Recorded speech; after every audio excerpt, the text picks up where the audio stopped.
Sesudah itu naiklah Yesus ke dalam perahu, lalu menyeberang. Kemudian sampailah ia ke kotanya sendiri. Maka dibawa oranglah kepadanya seorang lumpuh yang terbaring di tempat tidurnya. Ketika Yesus melihat iman mereka, berkatalah ia kepada orang lumpuh itu, "Percayalah, hai anakku, dosamu sudah diampuni." Saya percaya, Tuhan. Maka berkatalah beberapa orang ahli Taurat dalam hatinya, Ia menghujat Allah. tetapi Yesus mengetahui pikiran mereka, lalu berkata, Mengapa kamu memikirkan hal-hal yang jahat di dalam hatimu? Manakah lebih mudah, mengatakan dosamu sudah diampuni, atau mengatakan bangunlah dan berjalanlah? Tetapi supaya kamu tahu bahwa di dunia ini Anak Manusia berkuasa mengampuni dosa. Lalu berkatalah ia kepada orang lumpuh itu, Bangunlah, angkatlah tempat tidurmu, dan pulanglah ke rumahmu. dan orang itu pun bangun, lalu pulang. Maka banyak orang yang melihat hal itu takut, lalu memuliakan Allah yang telah memberikan kuasa sedemikian itu kepada manusia. Setelah Yesus pergi dari situ, ia melihat seorang yang bernama Matius duduk di rumah cukai. Lalu ia berkata kepadanya, Ikutlah aku. Maka berdirilah Matius, lalu mengikut dia. Kemudian ketika Yesus makan di rumah Matius, datanglah banyak pemungut cukai dan orang berdosa, dan makan bersama-sama dengan dia dan murid-muridnya. Pada waktu orang Farisi melihat hal itu, berkatalah mereka kepada murid-murid Yesus, Mengapa guru memakan bersama-sama dengan pemungut cukai dan orang berdosa? Yesus mendengarnya dan berkata, Bukan orang sehat yang memerlukan tabib, tetapi orang sakit. Jadi pergilah dan pelajarilah arti firman ini. Yang ku kehendaki ialah belas kasihan dan bukan persembahan. Karena aku datang bukan untuk memanggil orang benar, melainkan orang berdosa. Kemudian datanglah murid-murid Yohanes kepada Yesus dan berkata, Mengapa kami dan orang Farisi berpuasa, tetapi murid-muridmu tidak? Jawab Yesus kepada mereka, Dapatkah sahabat-sahabat mempelai laki-laki berduka cita selama mempelai itu bersama mereka?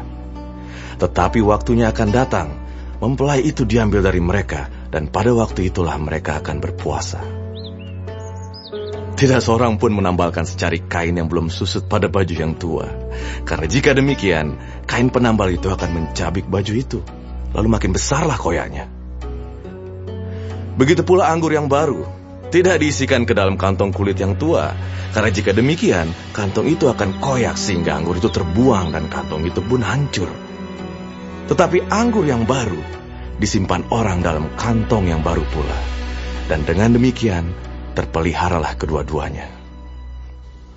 Sementara Yesus berbicara demikian kepada mereka, datanglah seorang kepala rumah ibadat, lalu menyembah dia dan berkata, Anakku perempuan baru saja meninggal. Tetapi datanglah dan letakkanlah tanganmu atasnya, maka ia akan hidup. Lalu Yesus pun bangunlah dan mengikuti orang itu bersama-sama dengan murid-muridnya. Pada waktu itu, seorang perempuan yang sudah 12 tahun lamanya menderita pendarahan, maju mendekati Yesus dari belakang dan menjamah jumbai jubahnya. Karena katanya dalam hatinya, Asal ku jamah saja jubahnya, aku akan sembuh. Tetapi Yesus berpaling dan memandang dia, serta berkata, Teguhkanlah hatimu, hai anakku. Imanmu telah menyelamatkan engkau. Maka sejak saat itu, sembuhlah perempuan itu. Terima kasih Tuhan. Ketika Yesus tiba di rumah kepala rumah ibadat itu dan melihat peniup-peniup seruling dan orang banyak ribut, berkatalah ia, Pergilah, karena anak ini tidak mati, tetapi tidur. Tetapi mereka menertawakan dia. Setelah orang banyak itu diusir, Yesus masuk dan memegang tangan anak itu, lalu bangkitlah anak itu. Maka tersiarlah kabar tentang hal itu ke seluruh daerah itu. Ketika Yesus meneruskan perjalanannya dari sana, 2 orang buta mengikutinya sambil berseru-seru dan berkata, Kasihanilah kami, hai anak Daud. Setelah Yesus masuk ke dalam sebuah rumah, datanglah kedua orang buta itu kepadanya, dan Yesus berkata kepada mereka, Percayakah kamu bahwa aku dapat melakukannya? Mereka menjawab, Ya Tuhan, kami percaya. Lalu Yesus menjamah mata mereka sambil berkata, Jadilah kepadamu menurut imanmu. Maka meleklah mata mereka. Dan Yesus pun dengan tegas berpesan kepada mereka. Katanya, Jagalah, supaya jangan seorang pun mengetahui hal ini. Tetapi mereka keluar dan memasyurkan dia ke seluruh daerah itu. Sedang kedua orang buta itu keluar, dibawalah kepada Yesus seorang bisu yang kerasukan setan. Dan setelah setan itu diusir, dapatlah orang bisu itu berkata-kata. Maka heranlah orang banyak, katanya, Yang demikian belum pernah dilihat orang di Israel. Tetapi orang Farisi berkata, Dengan kuasa pengurus setan, dia mengusir setan. Demikianlah Yesus berkeliling ke semua kota dan desa. Ia mengajar dalam rumah-rumah ibadat dan memberitakan Injil Kerajaan Sorga, serta melenyapkan segala penyakit dan kelemahan.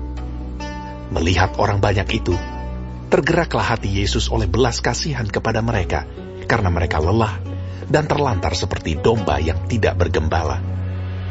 Maka katanya kepada murid-muridnya, Tuayan memang banyak, tetapi pekerja sedikit.